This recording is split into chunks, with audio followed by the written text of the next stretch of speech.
Aloha, Richard Halverson here. This is ITS128, and today is October 26th, and we're in Chapter 6. Let me share my screen.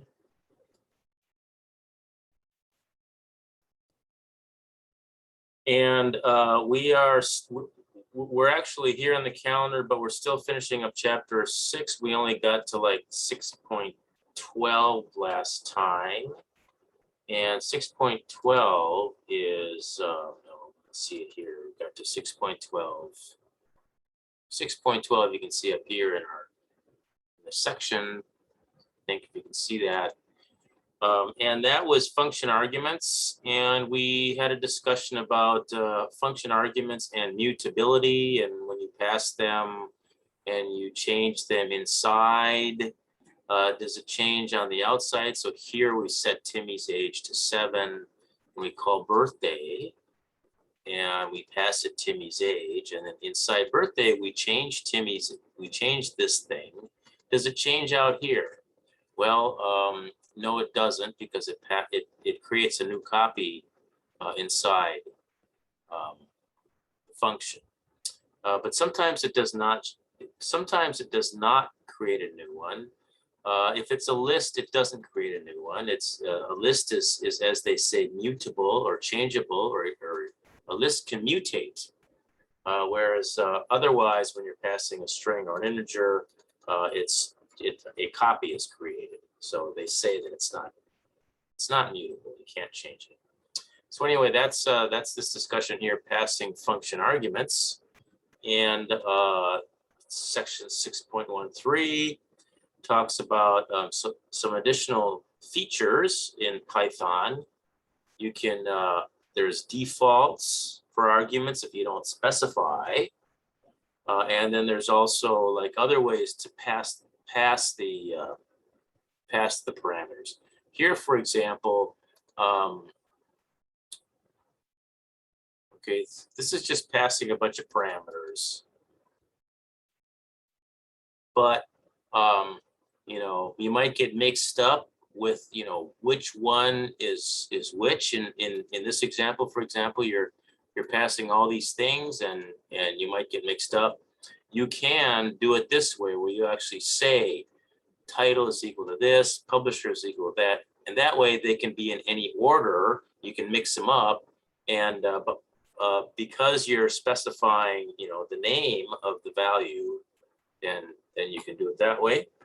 So that's using keyword arguments, and so you can do keyword if you're going to do keyword, or if you're going to mix positional arguments and keyword arguments. The positional arguments have to go first, and the keyword arguments have to go second. And there's defaults, and the way you do defaults is same thing with positional. You know, the default ones go at the end. So here, here you're printing these dates, and you're sending 4 arguments, or you're accepting 4 parameters in the function, but the last one is optional, because if you don't specify it, there's a default that's specified in the parameter list here. There's the default. So that's pretty handy.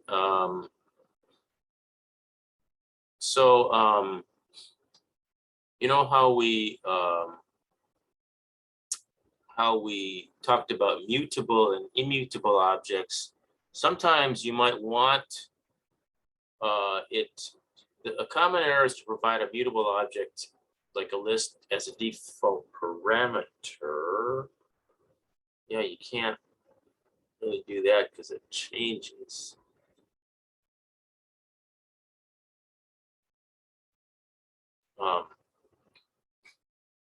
So it can be a problem because if it's mutable, you might end up changing that default parameter. So you have to be careful.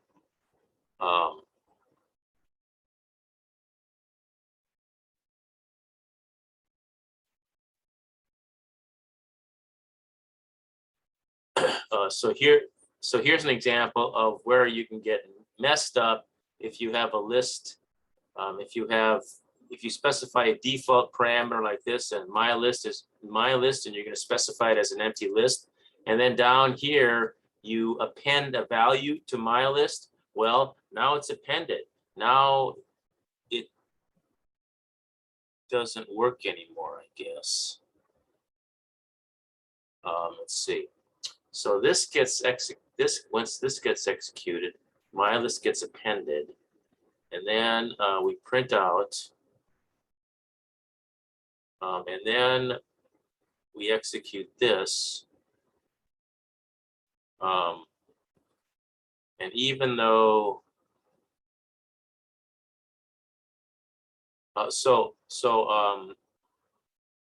because you're specifying my list as a you're specifying a default value, but my list has a value. That's kind of, you gotta kind of understand it. Or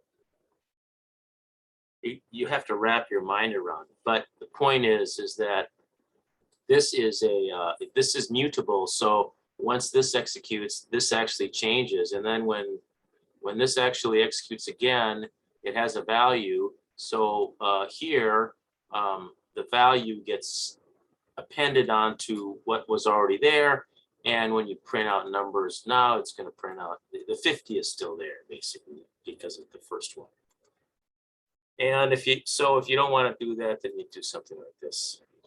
So anyway, if you ever have that,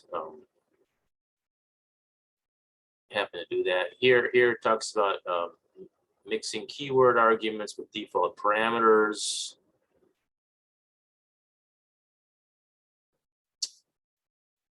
Mix allows omitting arbitrary arguments. Okay. All right. So all these different combinations, you can see how this works. This is pretty straightforward. It's just the order of the parameters specified as ABC, but but in this case you're calling it, and you're putting the parameters in a different order, but you can, because you're specifying this, you're using keyword arguments.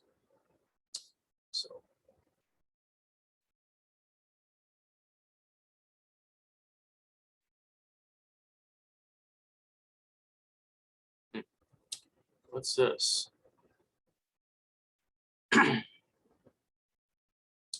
Write a function that returns a total number of pennies given a number of dollars and a number of pennies. Okay, so 506 would be entered as 5, 6.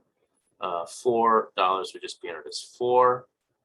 So sample input. Okay, so here, I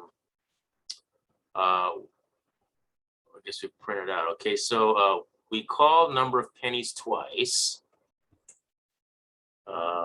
Def number of pennies, and there's two parameters of dollars, comma, pennies, and we're going to default it to 0. And I guess we're supposed to print dollars times 100 plus pennies, or something like that, I guess, huh? Sure.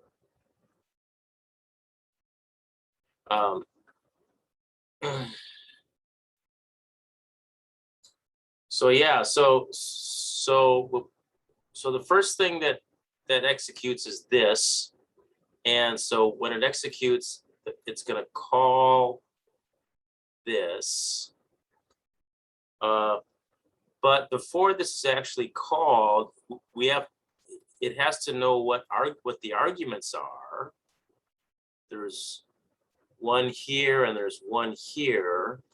So so then this has to be called, and so it's going to ask for a dollars amount, And here I'm gonna make this. I'm gonna run this here. Oh no, let's do our what you call replit.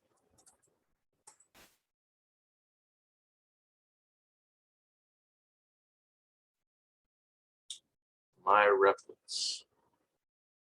So go in here, and I'm also make a new one, and I'm gonna call it go here, and I'm gonna call it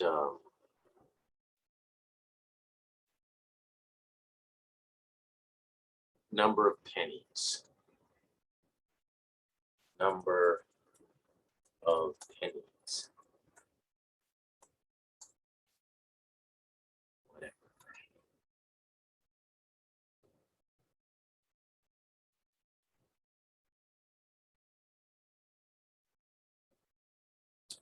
And I'm going to paste it, and here's my function.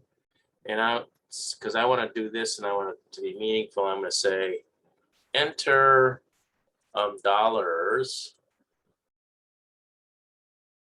And this is going to be enter pennies. And this is going to be enter dollars. Because the first one is enter dollars. Okay, so now when we run this, let's just run it.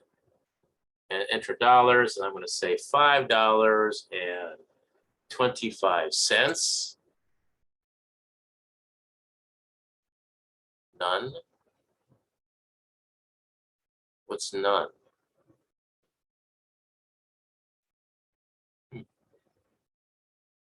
What none is?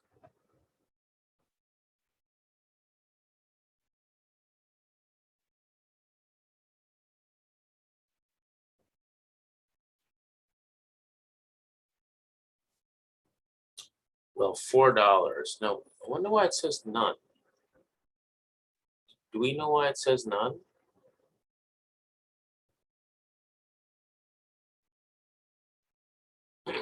I'm gonna make it run on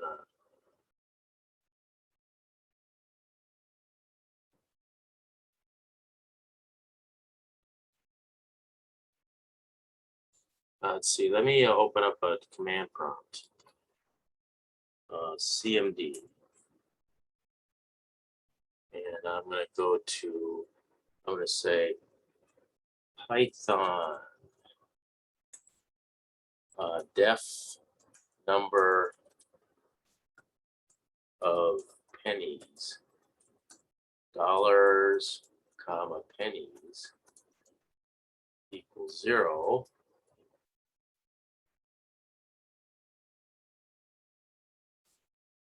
Print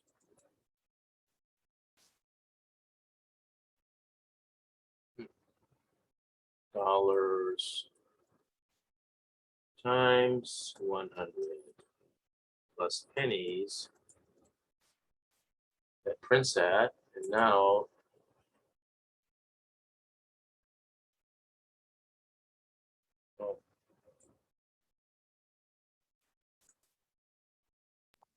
I don't know where the none comes from.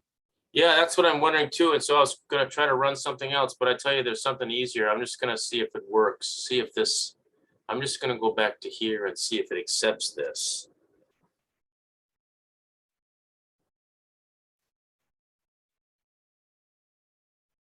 Yeah, what is this none thing? Am I, so I must be doing this wrong. This must be something wrong here.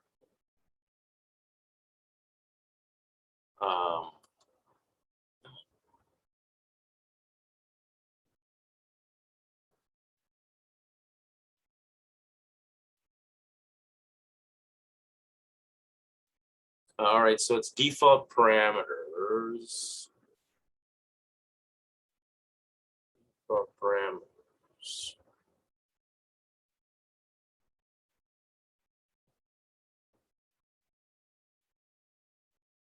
Defaults, yeah, it looks like Looks like this.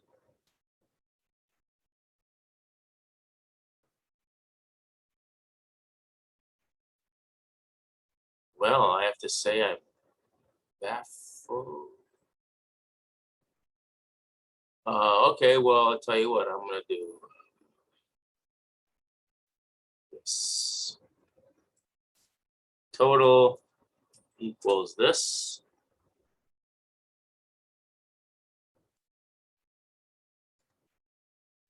And then I'm gonna say print string total.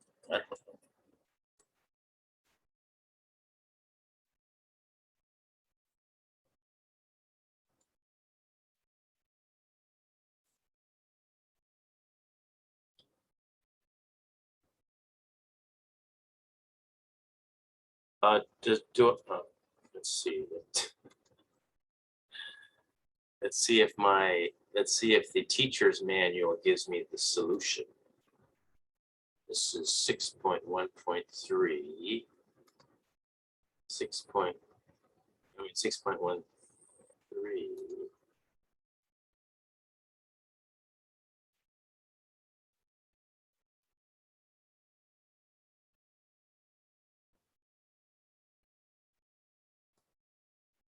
Okay, I might as well let you see it when I see it. Where was it? Okay, here. View solution.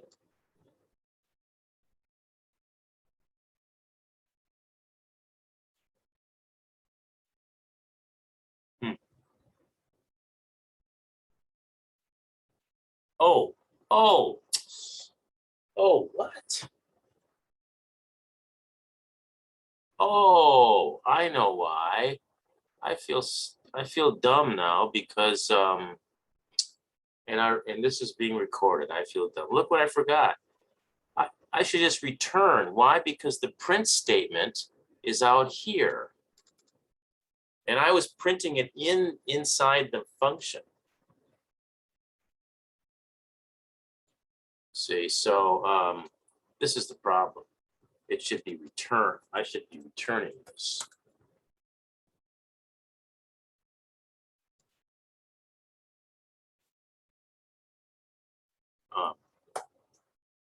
I should just return this.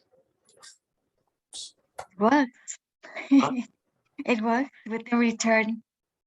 I'm just going to return this thing, and I don't need this. You see, because this is the print. So I just need the value to print, and this is going to return me the value to print. So that's what this is. See, so this is the answer. So it's so this is the answer. So this should be return, and we don't need these. Oh, sorry everybody out there.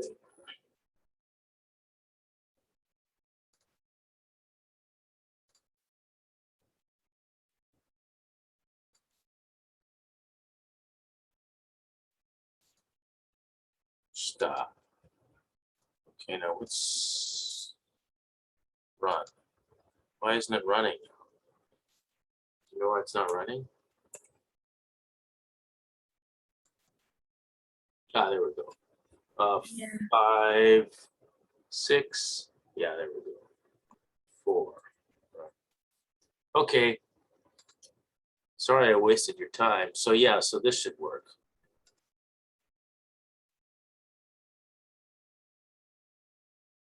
See, the none was here. This was because there was nothing that was being returned. See, when this was a print, then it wasn't returning anything. It just executed and then didn't return anything. So nothing was coming back to print, and so that's why I was printing it up. I think don't feel bad because it's very good point that for us, we know sometimes we look around and we say, what did I do wrong? And it wouldn't work. All we have to do is change the print to return. Yeah. Thank you. Okay. Okay. Good. All right, let's do another one here. Let's not be okay. Default calculate splitting a check between diners. Okay, write a split check function that returns the amount that each diner must pay to cover the cost of the meal. It has 4 functions. Oh, I see. It just divides them by. Okay, so the tip or tip percentages are optional, but may not be given when. Okay, so then there's a default parameter for the tip percent and the tax percentage. Okay, so write the split check function.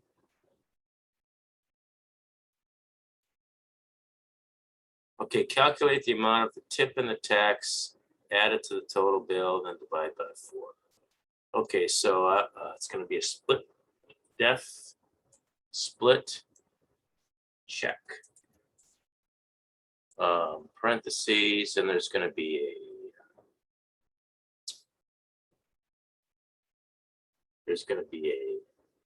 bill. There's going to be a people. There's going to be a tax percentage, and that's going to be a default of 0.15. I'm going to say percentage. They want me to put it in that way.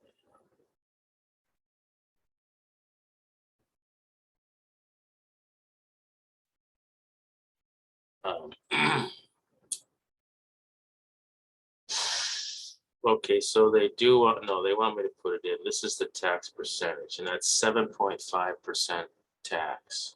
I mean, no, 7.5%. Oh, I'm sorry, tax. Okay, 21% tax. 21% tip, 7.5% tax. Okay. So the tax percentage default is going to be 0.09. Oh, I see. This is over here. Okay, I didn't see that. Okay. So this is going to be the 0.09 for the tax percentage. And that's the default. And the last one is the tip percentage.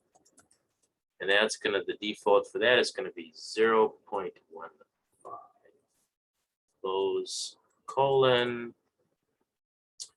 Okay, calculate the amount of the tip and the tax. So is the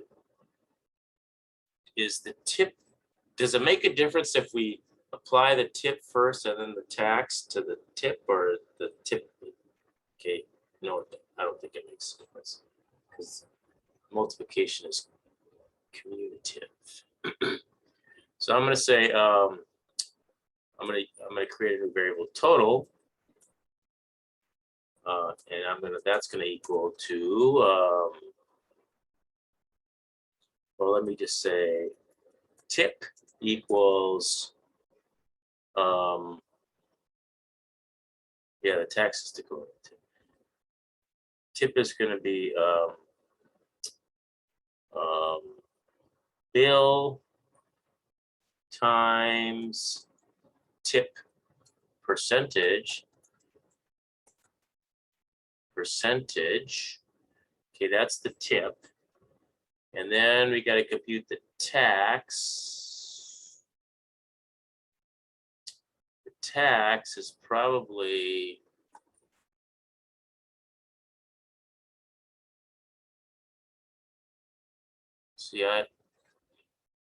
do I compute the tax on the bill plus the tip, or do I compute the tax just on the bill? I'm going to compute the tax just on the bill because of the way it's written, and it'll tell me if I didn't get it right. Oh, it's got some examples there. Good. We'll just see. Okay, so I'm going to say the tax is equal to the bill times the tax percentage.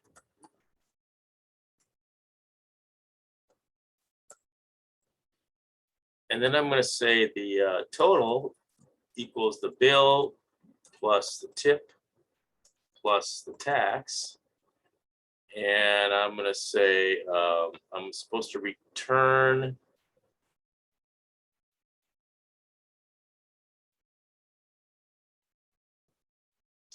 cost per diner. I return the cost per diner. So I'm going to return total divided by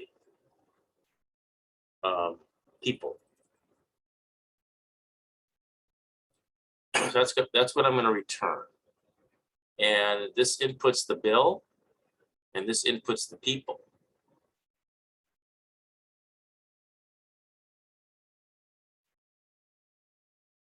And it outputs the output, and the next time it asks for all four parameters. So I'm going to take this, and I'm going to put it over here. And I'm going to put in here, enter bill, and I'm going to put enter people. Spelled wrong. And I'm going to enter bill, people. So I keep them straight. Tax percentage. Tax percentage, and this is going to be tip percentage. Okay. Let me just run it.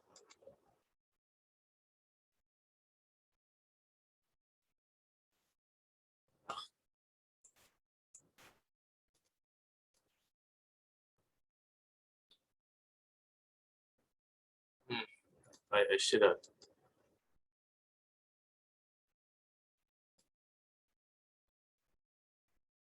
Oh, I had to connect or something? Okay, enter bill. What is the first example? Okay, so it's 25 and 2, I guess, huh? 25 and 2. 25 and 2. The answer is 15.5. 15.5. And this one, next we're going to do these things. 100 to 7.521.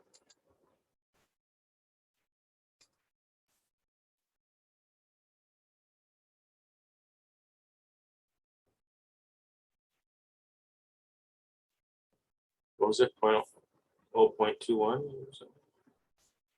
64.25. Okay. All right. Well, it looks like this is the right answer then. It looks like this is the right answer. So I'm going to see if it is. Run. All right. Okay. Nice. Okay. Arbitrary argument lists.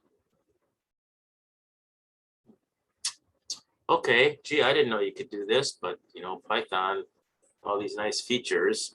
Sometimes a programmer doesn't know how many arguments a function requires. A function definition can include an asterisk args parameter that collects optional positional parameters into an arbitrary argument list. Arbitrary arguments. Can you have?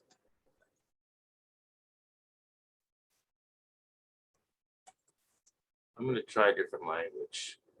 Java. Can you do it in Java? Oh, I guess you can. Okay. Can you do it in C#? Okay, params. All right, well, that's interesting because I have never done that before. I guess you can do it. Okay, so this is the way you do it. And so there would be an arg1, arg2. Yeah, this comes in as an array. And so here it shows that. All right, so you do it by now adding an additional function parameter creates a dictionary containing extra arguments not defined in the function dictionary. So this means you can do it this way, do name value pairs. So you're actually adding names also.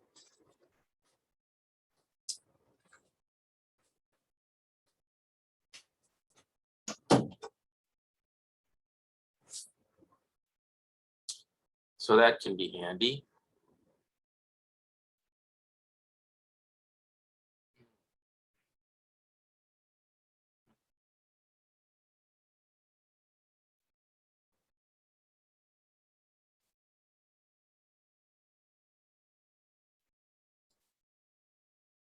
Okay, well, this looks like it creates a list.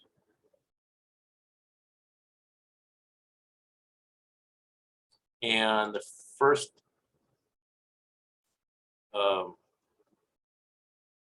so these are for different arguments in here, and this is the it looks like it comes in here and that's here, and so it looks like there's 3 of them, 1, 2, and 3 of them. So this argument is gonna be that's this and this and this, and then this is the value, which is gonna be either this one or this one or this one. So you can step through this.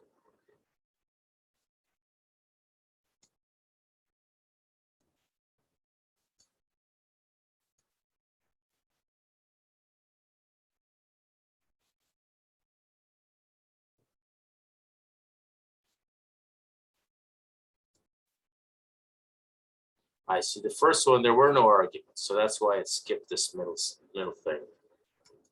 The second one, though, there's going to be 3 arguments. See, for the second one, and the third one, and then returns.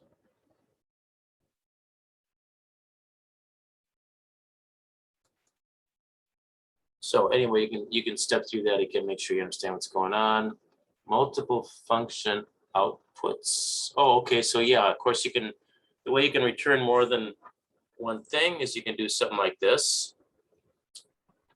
Multiple outputs can be returned in a container.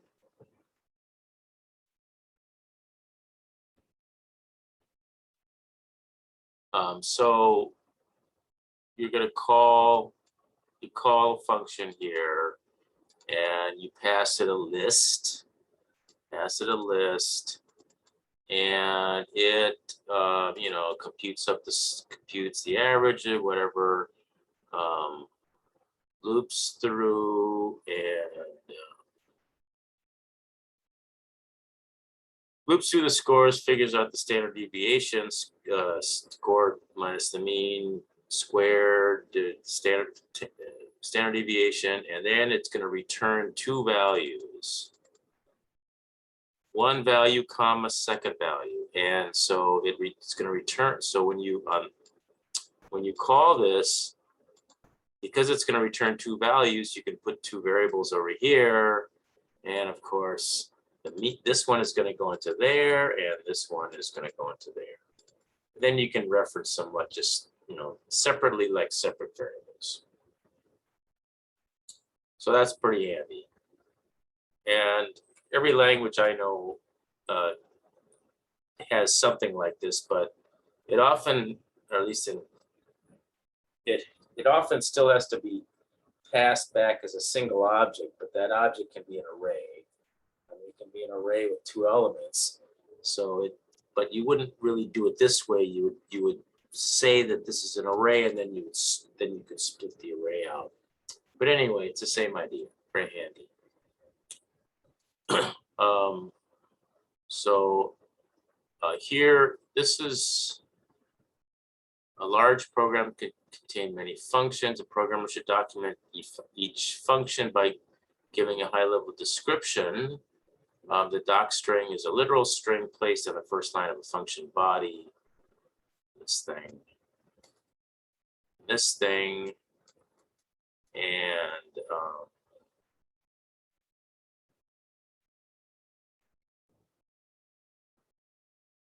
So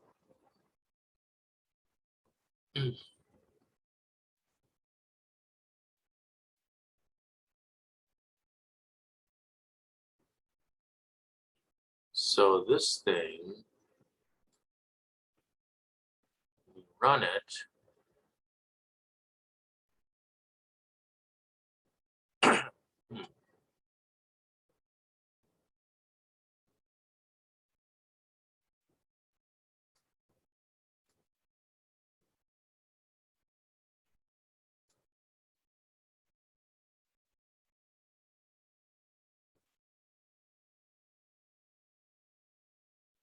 Okay, well, the help function is a helpful function that works with most built-in Python names, and you can, use the help function on built-in names. Okay, here's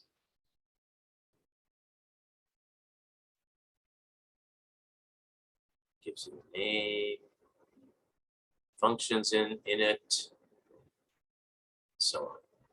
Anyway, I have never used this.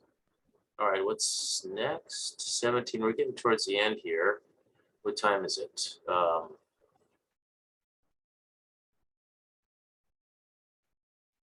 Well, these look like very interesting problems here.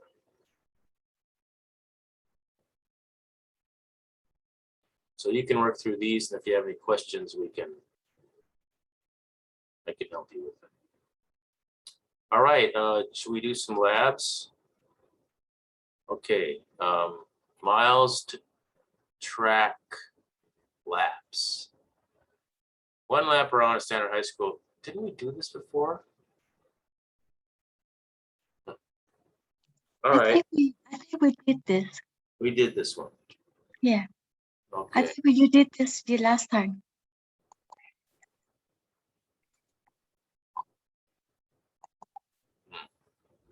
Oh, 618, look at that. We did it as an intro to Replit. Okay, so good. So let's do 619. Max.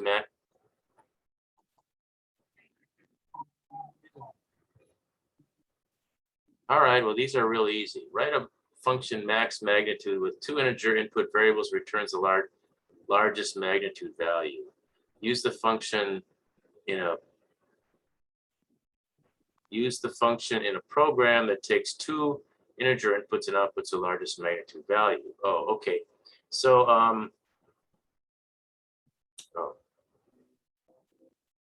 well, first of all, you're supposed to write this function.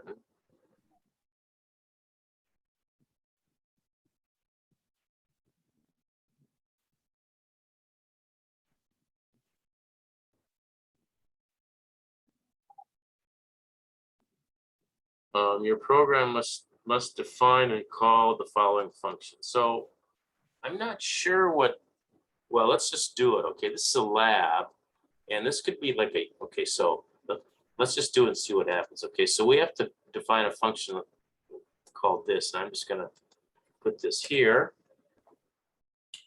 And I'm gonna just return the largest one. The largest magnitude. Oh, the maximum magnitude. Okay, so -2 is bigger than -8.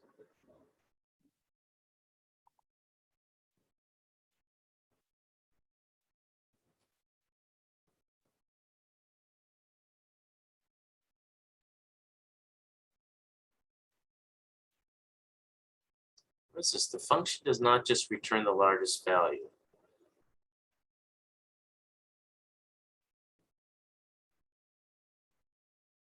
It says something about the absolute value.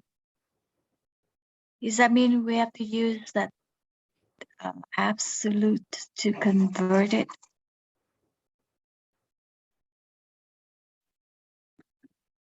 Right, right below -8, there's a note.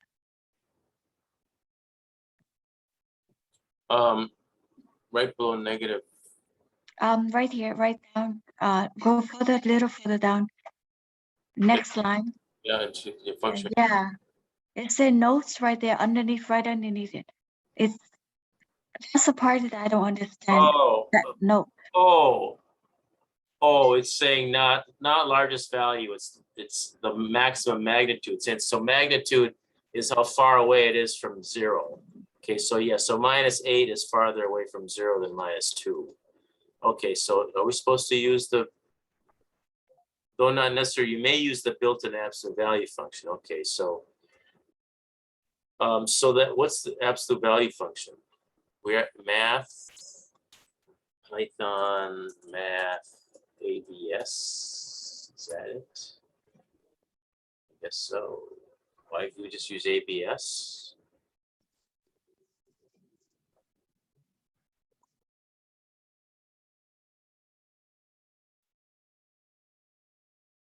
I just use ABS. So we don't need to use math, but okay, so I'm just gonna say the magnitude, okay, oh, but -8, okay, my returns -8, okay, um, uh,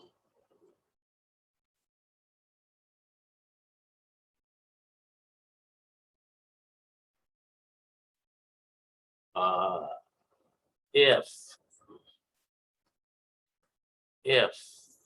ABS of user val1, if this one is greater than ABS user val2, if that's true, then we want to return user val2. Otherwise, we want to return user val1. No. 1 and 2. 1 and 2. If 1 is great, if the absolute value of 1 is greater than the absolute value of 2, then we want to return the absolute value of 1. Otherwise, we want to return the other one. Now, what's this supposed to do? Just use it? Oh, to print it. We have to print it. Same mistake as before. So it's going to print this out. So I'm just going to say, oh, I have to ask the user. So I can do something like just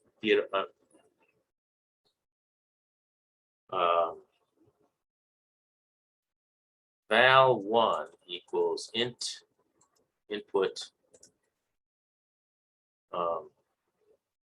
Yeah, just that, I guess. Val2 equals int input and print max magnitude of val1, val2. So that's all it is.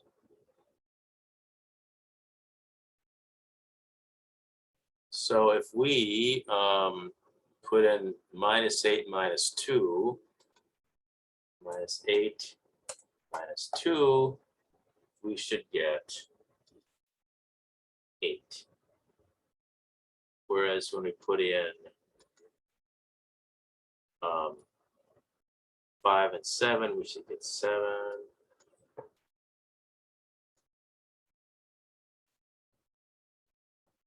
If we put in -8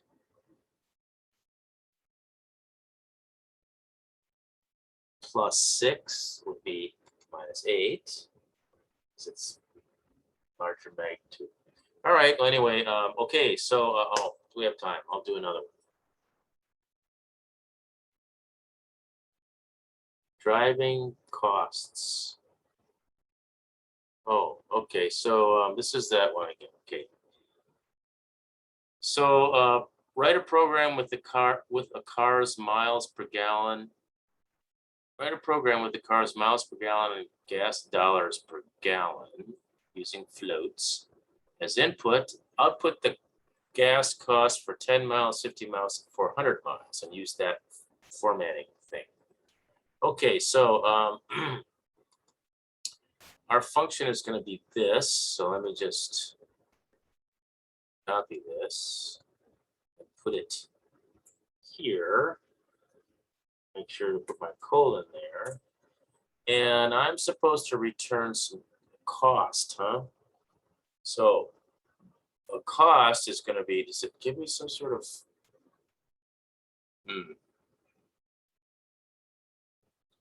well,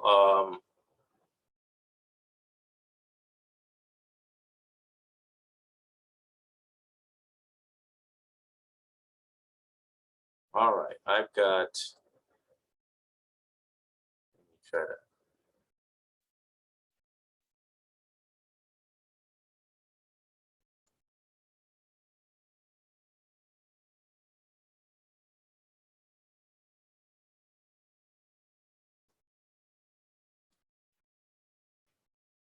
okay, so I have, I want to return dollars, right? And the output, oh, the output is the gas cost.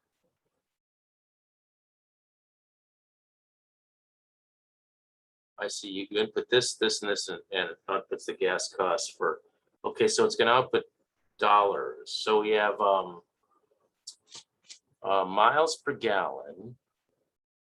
I want to end up with dollars. I want dollars. And I've got miles per gallon, and I've got dollars per gallon, and then I multiply it by miles. I want dollars on the top.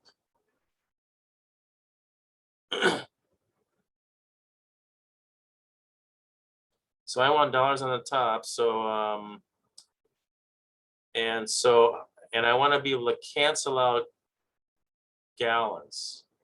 I want miles and gallons, and I want miles and dollars, and I want to be able to cancel out the gallons. So to be able to cancel out the gallons, one's got to be on the top and the other one's going to be on the bottom. And I want dollars on the top. So I'm going to flip this around, and I'm going to do gallons over miles. So dollars over gallons, that's dollars per gallon. And I'm going to take the inverse of miles per gallon, so I'm going to do gallons per mile. So then when I multiply these two together, these two cancel, and I get dollars per mile. That's dollars per mile. And then I can multiply by the different miles. I can multiply by 10 miles, 50 miles, and 400 miles. So so I'm taking, okay, so I got to take so it's going to be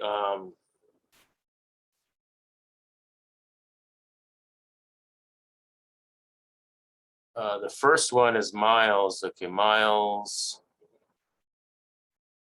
Okay, so it's this was the miles per gallon one, and I'm actually turning this around, so it's like the reciprocal of it. So I take so it's 1 over, yeah. So this is 1 over that. So it's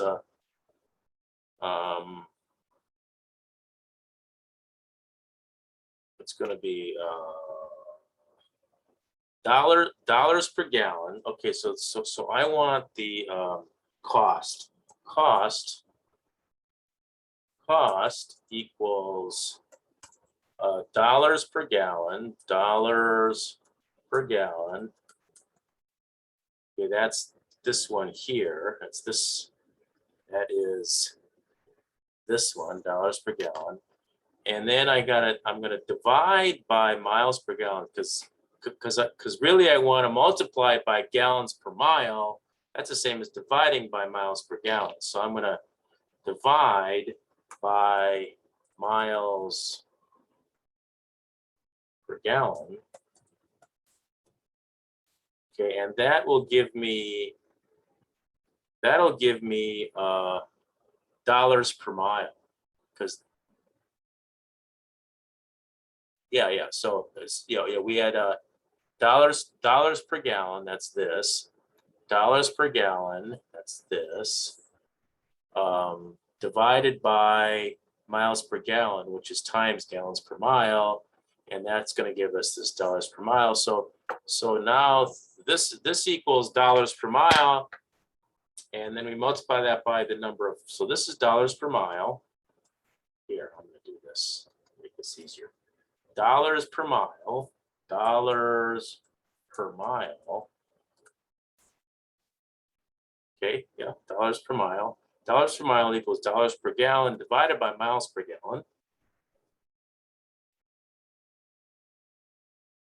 Divided by, okay, that's dollars per mile. And then I just take that and multiply by the number of driven miles. So now we have cost equals dollar driven miles times dollars per mile. Driven miles. Oh, yeah, okay. And that's what I want to return. Okay. And I want to be able to and I want to print out for 10, 50, and 400. Okay, so we're going to input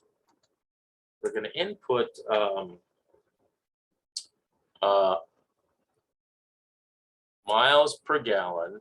Oh, is that the first thing we input? The first thing we're going to input is yeah, this is the miles per gallon, and this is the dollars per mile. No, dollars per. This is the dollars per gallon, and this is the miles per gallon. So the 20 is the miles per gallon, and this is the dollars per gallon. So the first one we're going to do is miles per gallon. So the first thing we're going to read in is miles per gallon equals, it's going to be float input, and so that's going to input the miles per gallon. The next thing we're going to input is the dollars per gallon, DPG equals float input. So that's going to be the dollars per gallon, like $3.15 or something.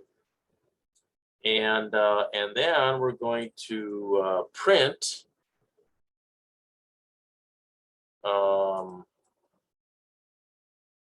driving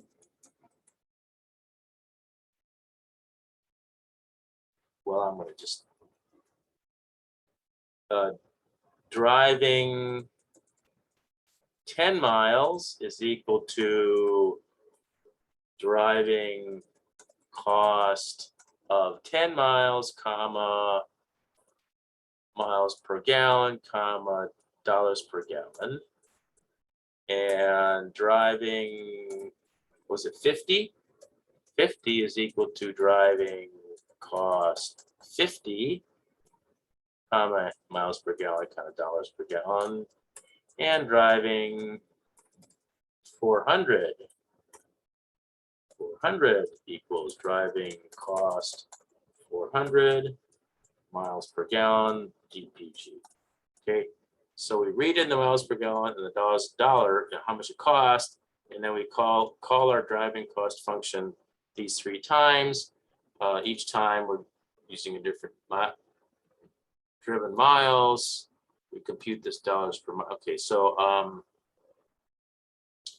so with this input, 10, 50, 400. Okay. Oh, I'm supposed to print it out this way. Oh, what? Oh, I'm supposed to print it out that way. Okay, well.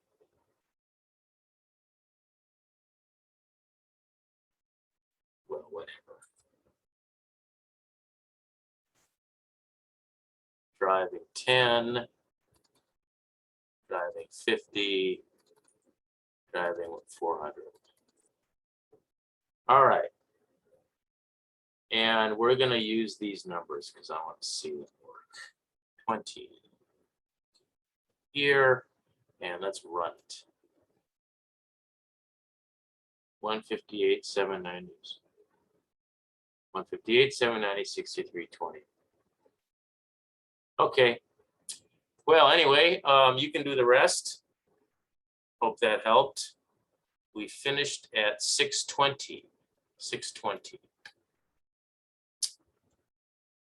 So when's our next class? Oh, thank you so much. I think your schedule is Friday Okay. and Saturday. Yep. 2 days. Yeah. Thank you so much. Okay. See you then. Yes. You have a good day. Bye-bye.